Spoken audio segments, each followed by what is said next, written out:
Welcome to Macon Memories.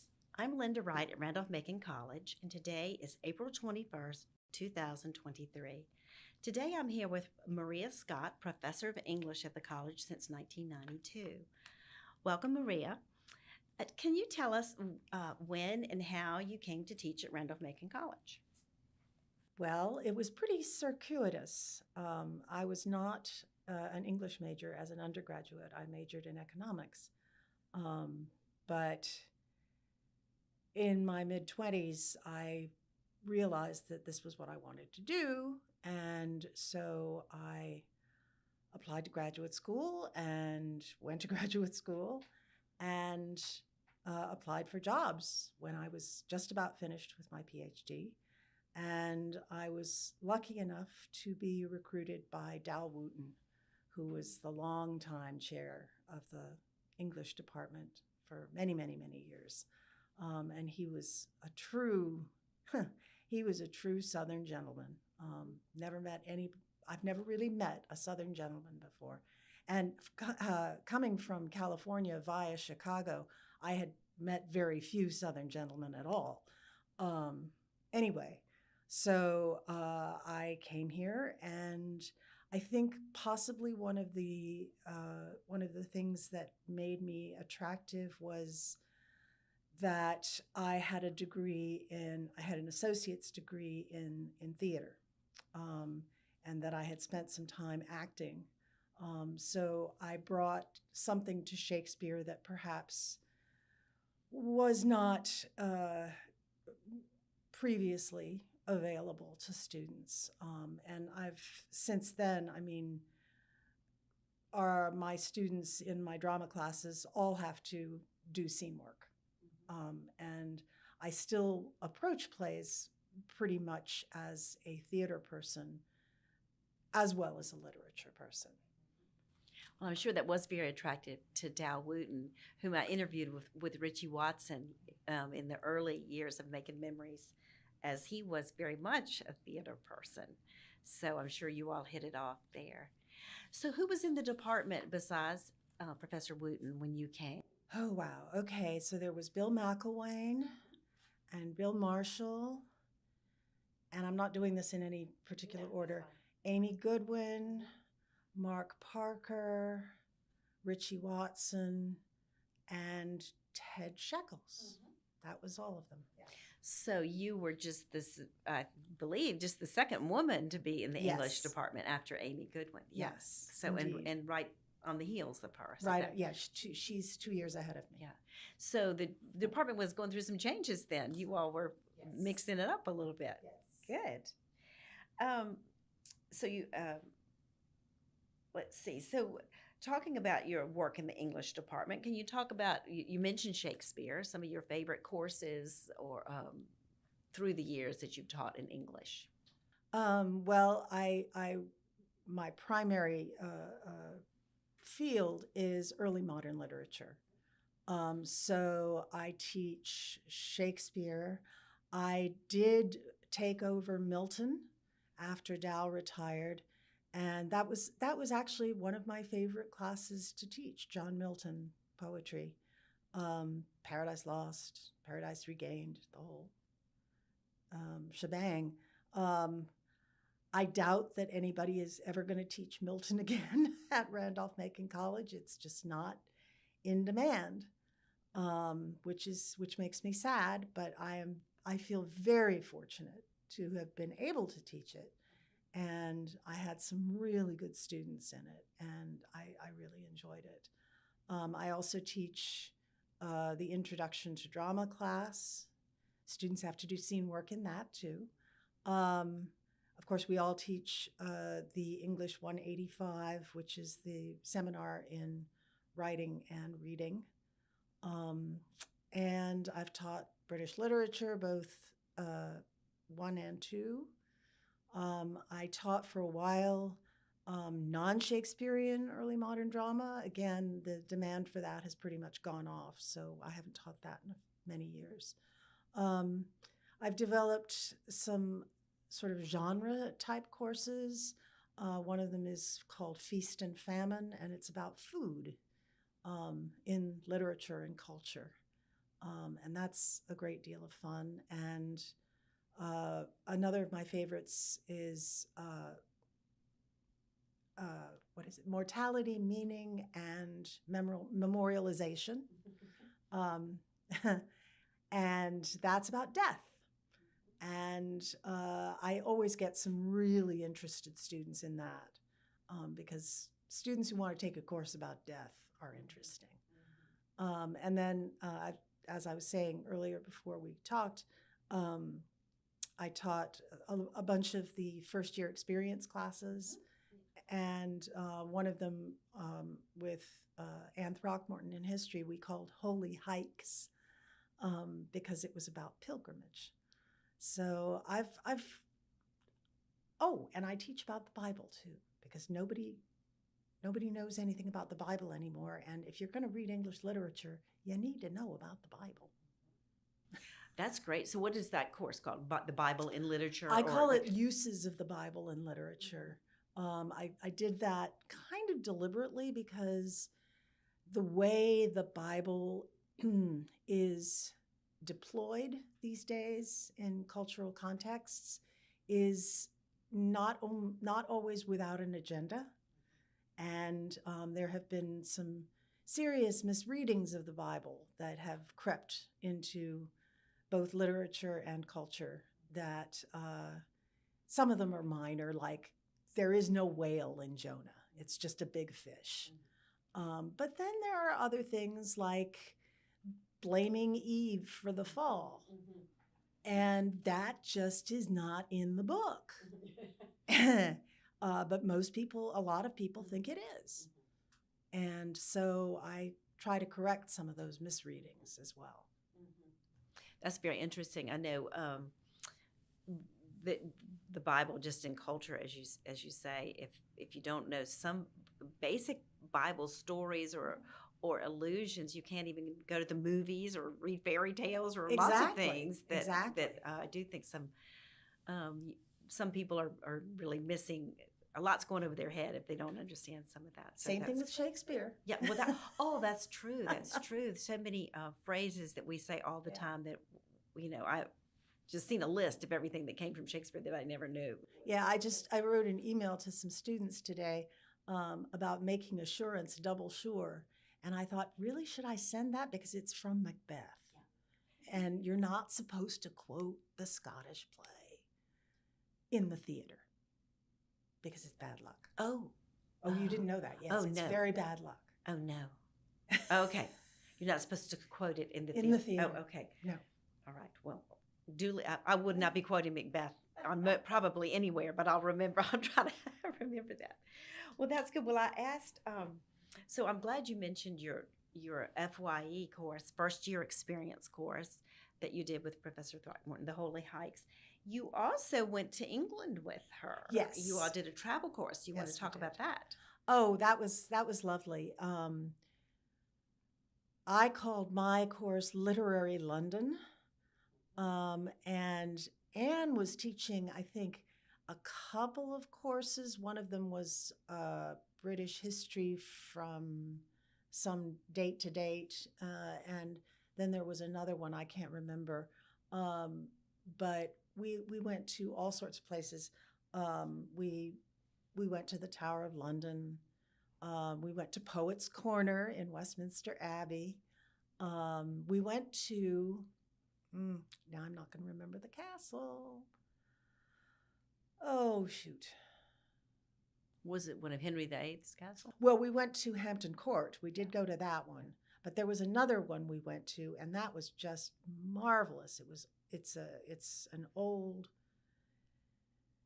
castle, and it's just no problem. Yeah. Well, she told me, okay, so this is back to the FYE. I was thinking it was the travel course, but she said to ask you about the game. Oh, and she does not mean the Randolph-Macon Hampton City. No, well, actually, that was involved. Anne and I taught another FYE together, which was called Harry's Henchman. And took as its central text Hilary Mantel's two books, Wolf Hall and Bring Up the Bodies. And so we did everything around, or how Henry VIII got rid of his first two wives. And so we basically just focused on the politics of the Tudor court and how the divorce happened and what happened to Anne Boleyn once she didn't produce a male heir, and so on and so forth. The game was that we had our two cohorts, mine and hers, and we split them up so that they were two warring families in a court, the court of Randolph-Macon. And what you learn about the Tudors is that court intrigue was all about forwarding, advancing your family in the politics, in wealth, in everything like that. And of course, the key to that was getting in good with the monarch. So we made up this game in which we divided them into two families, and they had to plot against each other in various ways. And we did, in the fall, decide that the Hampton-Sydney game, one of the families would be Hampton-Sydney and one of them would be Randolph-Macon. And depending on who won the game, and it was Hampton-Sydney that year, then that family would be, on a trajectory upward, setting us up for the second semester. And at the end of the second semester, we played a game of Twister. Oh. And that was great. But the final outcome of the game was, which family was going to prevail, and it actually turned out to be the sort of fixer of one of the families, which is almost exactly like the plot of Hilary Mantel's novels, which is, it's all about Thomas Cromwell. So it was really kind of like real life imitated art there. It was great. It was wonderful. Well, that's great. I'm sure the students really remember that too. They had a good time, I think. Yeah. Yeah, well, that was a very creative way to get to the history and the culture and the literature as well. Very good. You are currently the chair, I believe, of the Gender, Sexuality, and Women's Studies. Program director. Program director. Because it's not a department. It's not a department, Right. So you're the program director. Yes. But I do want to give you a chance to talk about the development of the Women's Studies program, and now, which is now, evolved, and just some of the key people in that. I would love to hear your memory of that. Well, it started back in 1993, which was just after I arrived, so I really wasn't part of that at all. The movers and shakers were people like Donna Turney, Charlotte Fitzgerald, Amy Goodwin was involved, and it's really interesting because I've been going back over the documents, and one of the things that there's a women's studies council, there's a gender studies council. It's not just me. I don't rule by fiat. And one of the current members of the Gender Studies Council said it was kind of surprising to her that in the sort of description of the program, there's no use of the word feminist or feminism. And I was like, no, there isn't. And I realized that is a holdover from 1993, when we wanted to get this program going. And I expect that we had a good many faculty members who would have balked at that word. And so it's not anywhere. Now it is. We just changed the program description. But that'll tell you something about what can happen in 30 years. All right. Feminism was a really bad word in 1993. It still is for some students, but or feminist, yes. But now there are students who embrace that term, and there are faculty members who embrace that term, which was not true. The other thing that, of course, changed, it was called women's studies, and now, of course, we realize that gender is not binary. And so one of the first things that I wanted to do when I became director of the program is change the name of the program to reflect the fact that it's not just women's studies, that it's about gender, it's about sexuality, and that all occurs on a continuum.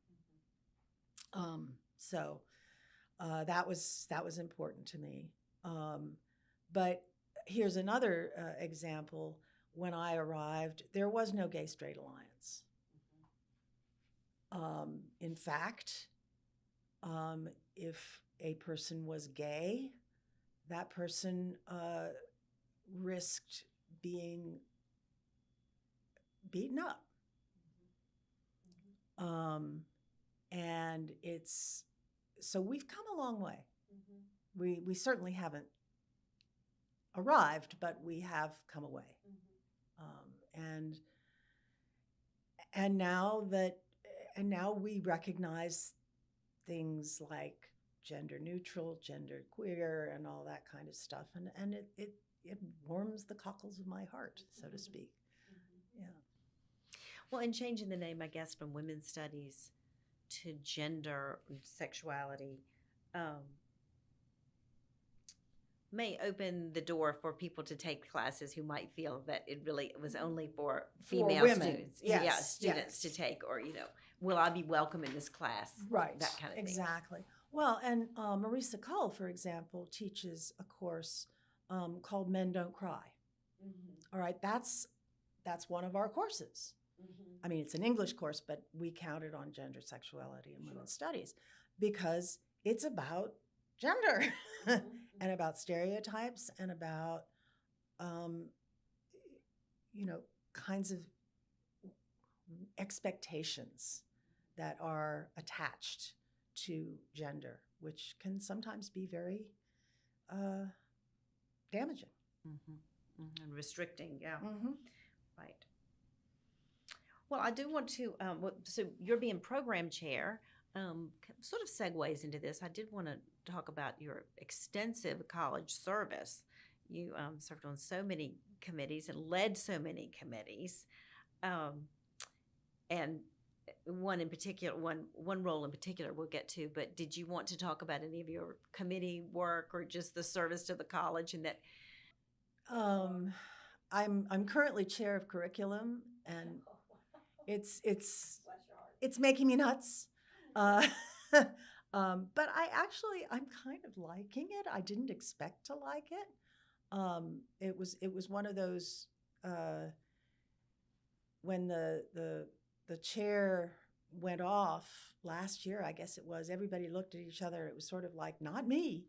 And I said, well, I'll do it. And I've actually kind of enjoyed doing it. It's really important because the curriculum is what we do. And it's also just wonderful to read all these course proposals and say, oh, I want to take this course. I'm also, I've been chair of non-discrimination. I no longer am. I think Sarah Cribbs is taking that over, which is great. But at the time that I became chair, we had to write a policy on non-discrimination. And that was very, very dear to my heart. It took a very long time to write the policy. And of course, like any policy that is written by a committee, it's not perfect. But I feel proud that I brought that before the faculty and was able to get it passed. So, yeah. Very good. Well, one of the roles you've had at the college ever since I've been here, and probably much longer, is that you are a college ombuds. So, would you tell us what that role is and why it is important? Well, it grew out of the non-discrimination policy. One of the things that we realized in crafting the policy was that the first thing is the definition of discrimination. An act has to be severe, persistent, or pervasive in order to qualify. Now, there are interactions between members of the community that are not any of those things, but are still objectionable. And we wanted to provide a channel for people who wanted to work out interpersonal conflict without having to file an official report, make an official complaint, which probably was not going to be adjudicated in their favor because it just wasn't severe, persistent, or pervasive. So we adopted the idea of having an ombuds, and we have 4 right now. And the ombuds is a person who a person can go to with any kind of interpersonal conflict, question about systemic issues, questions about whether or not something rises to the level of discrimination or whether it's just not nice. And so that's an informal, we take notes, but we don't report. It's completely confidential. I am probably going to shred my notes when I leave. And this allows an individual to a safe space, basically to talk about a problem. And possibly sometimes one of the things that the ombuds would do is if it's an interpersonal conflict, I would meet with the 2 people together. A lot of times that's all that it really takes is the persons getting together with a neutral third party and being able to say, this is what happened. This is what I'm feeling because of this. And the other person gets to say, well, this is what I am feeling, or this is what I meant. And, so there's some kind of dialogue instead of bottled up resentment. So you're sort of a mediator. A mediator, at that yeah. point. Yeah, or facilitator. I think I've used that word before too. Yeah.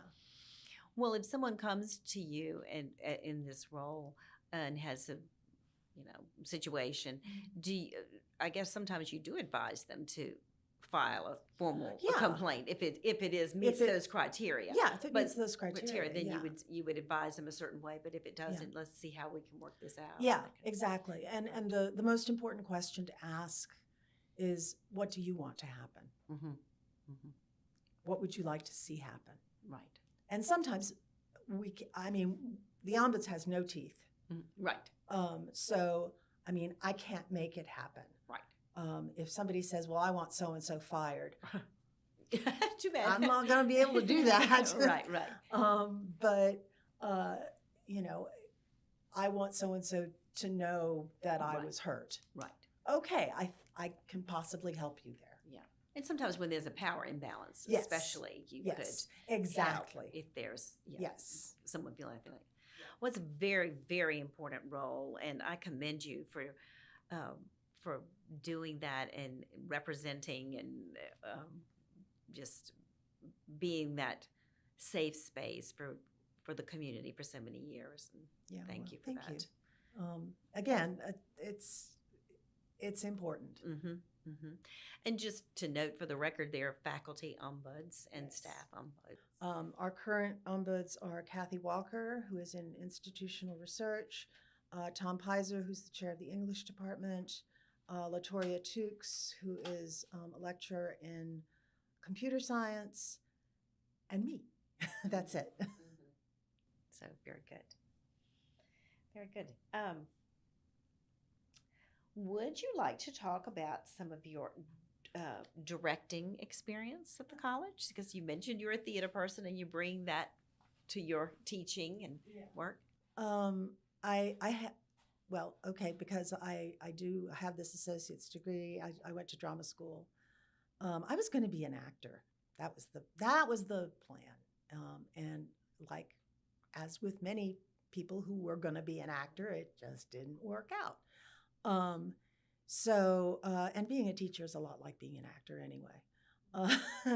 But yes, I've been very grateful to have the opportunity twice to direct plays here at Randolph-Macon. I directed Agnes of God, which was a senior project. Oh God, when was that? It was 2004, I think. And then more recently, I directed the complete works of William Shakespeare abridged, which is a wonderful little spoofy play, which purports to get through all of Shakespeare's plays, except Coriolanus, because one of the characters doesn't like the anus part, in an hour and a half. And with three actors. With three actors. With three yes. actors, right. So it's a pretty wild ride. It's very wild ride, yeah. Yes. But what fun. It was a great deal of fun. And I enjoyed it. And I had a wonderful assistant director in Maisha Khan, who was, that was her senior capstone. And I had some medical issues in the middle of the rehearsal process, and she took over and did a whole scene, choreographed a whole scene without me, and it was brilliant. It was just absolutely brilliant, and I just was so delighted to do that. Good. Well, any other cross-discipline collaborations that you like to mention? You mentioned history and theater. Obviously, I think the first year experience I did was a version of my food course, the Feast and Famine course, and I partnered with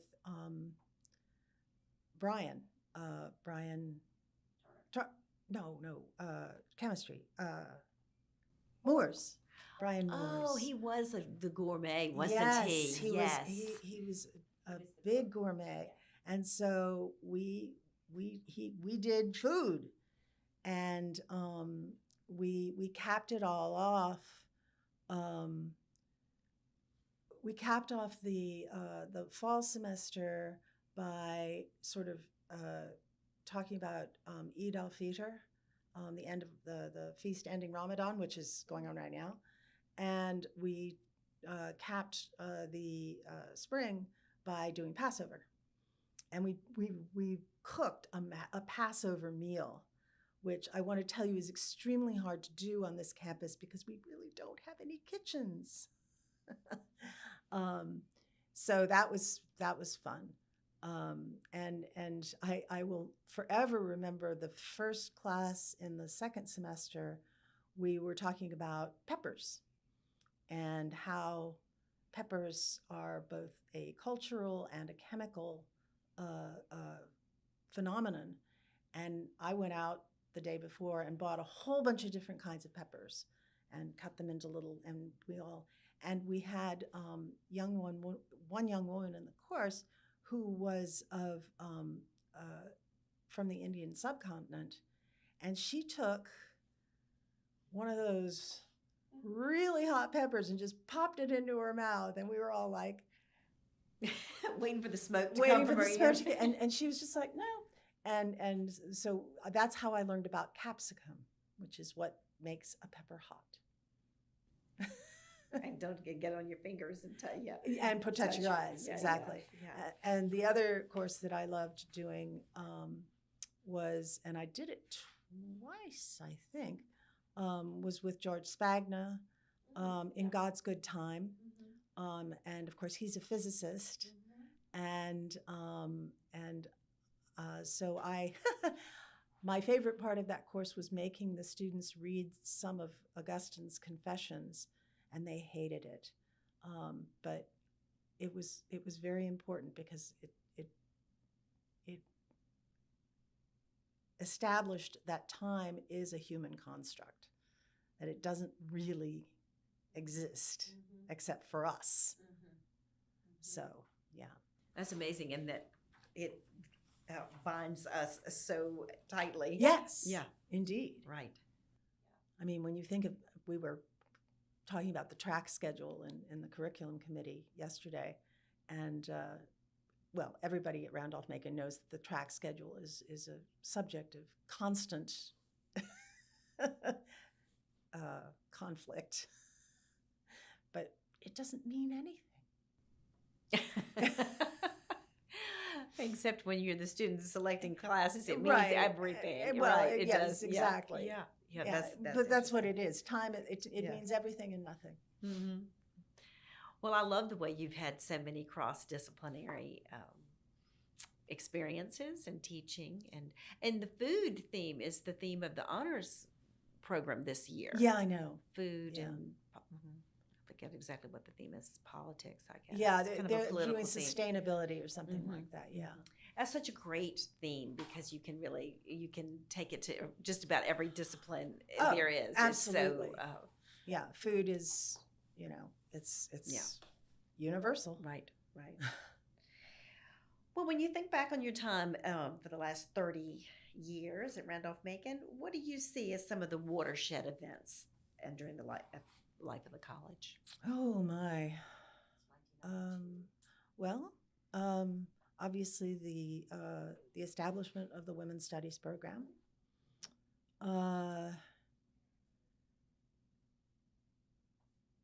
Oh my.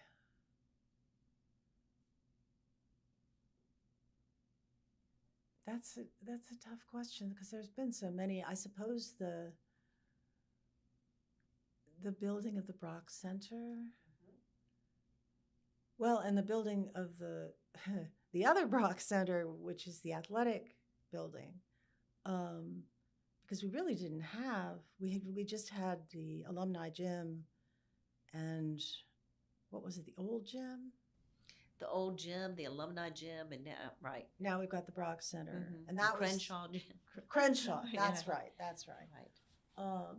And But I the mean, Brock Center. The Brock Center was a real, I think, game changer because of the pool that introduced the swimming program, and just It's so many opportunities for staff to take advantage. And the subsequent expansion of the PE opportunities for students. I think that was really important because not every student is going to want to do, intramural this or intramural that. I mean, I love it. Scottish dancing, yoga, juggling. Yeah. I Yeah. mean, you can get your wellness credit in so many different ways, and I think that's just really great.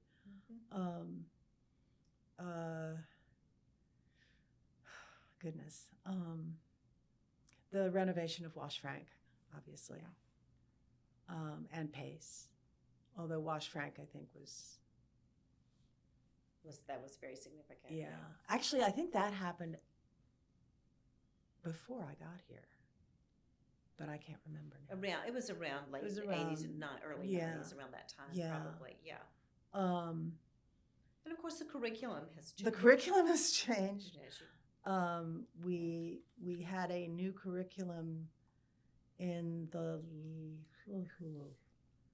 I guess the early aughts, because remember teaching the FYE. That's what brought the FYE in.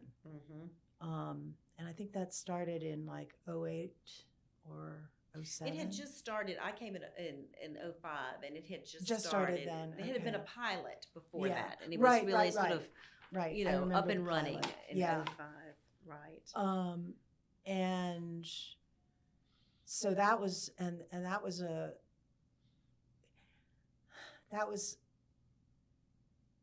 great program, and I'm sorry it went away, but we really didn't have the funding for it, and we didn't have enough faculty buy-in. And so there's a reason I taught it so many years in a row. It's because there was limited faculty buy-in. And now, of course, we have changed the curriculum again in a way that I hope is going to be more appealing to students, in that we have these pillar requirements rather than sort of, oh, you have to take X number of social sciences and X number of arts courses and X number of sciences. I think there's a little more flexibility, and there are fewer of them too, which means that you can double major, double minor, you know. And just take classes you're interested in for no reason, right. which students don't really want to do. But I know. You would try to As an encourage. advisor, I am constantly saying, well, what do you want to take? And they say, well, what'll count? And it all counts. It all counts for something. I always say it counts for graduation. For diploma. You got to take your 34 courses. Yeah. It's hard to get some students to see that. Yeah. Which is too bad. Well, when you think back, and you may have already answered this, but did you want to sort of think about some of your most satisfying experiences or some of your biggest challenges? What have been either of those that you... Well, getting the non-discrimination policy through was both a challenge and an accomplishment.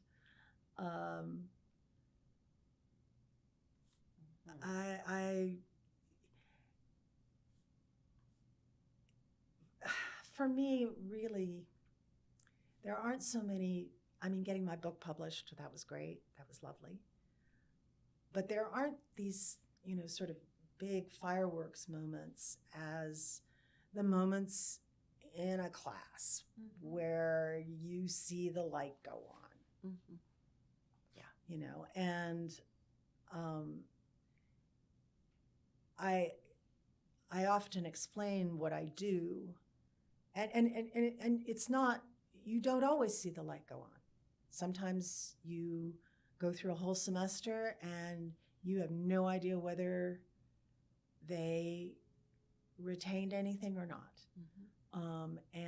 But from the very beginning, I mean, really, even before I went to graduate school, I knew that what my job was going to be was what I call set time bombs, because that's what happened to me. I was not going to make it as an actress. I thought briefly of going to business school. This was when I was in my mid-20s. And I just got more and more depressed. And I was back on my undergraduate campus, and suddenly a big light went on, and I went, oh, that's it. This is what I'm meant to do. I'm meant to be on a college campus, and it's English. And so what I say is that, maybe 5-10 years from now, a former student is somewhere going to go, whoa, that's what she meant. And and that's where my satisfaction comes from. That's beautiful. Yeah. Set time bombs. I like that. Well, Maria Scott, are there any other memories that you would like to share with Making Memories Oh my today? goodness. So many wonderful people who have gone before me, who are no longer with us, like Dal Wooten and Brian Moores. Um, so many of them, and so many who are still with us, which is great. I saw James Scanlon yesterday. So wonderful to see, and Bill Franz. uh, Jerry Garris, who was dean. He wasn't provost. Yeah, he wasn't provost. He was dean when I first arrived. We've lost him. He was a good man.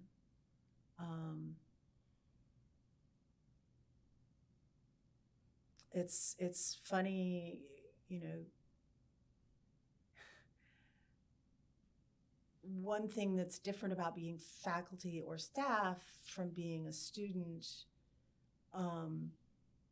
is that we see many regimes come and go, and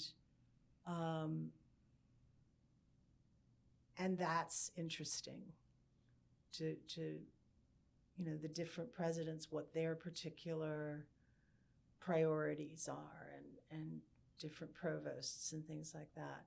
And I feel very, very much that the faculty and the staff really are the continuity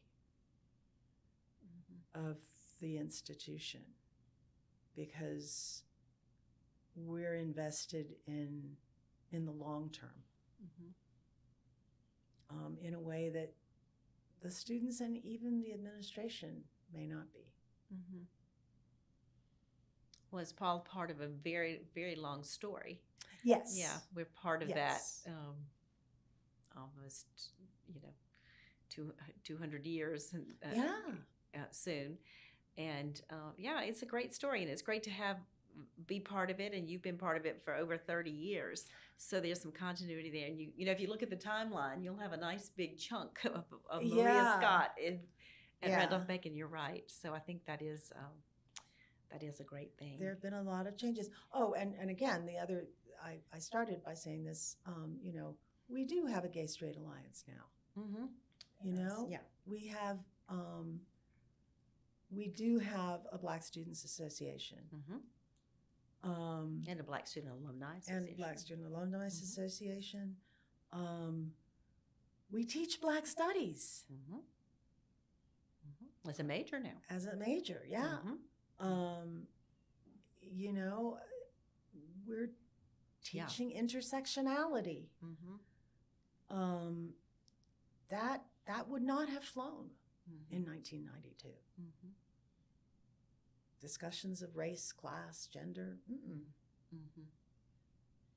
Well, we have to. That's really where the conversation is in so much of our lives. So yes, but that's right.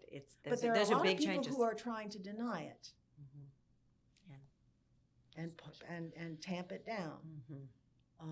And that's one of the nice things about not being a state school, is that the governor can't tell us what to teach. Well, Maria Scott, I want to thank you so much for coming to Making Memories and sharing some, just a tiny bit of your experiences here of a long and storied career at Randolph-Macon. Thank you. Thank you.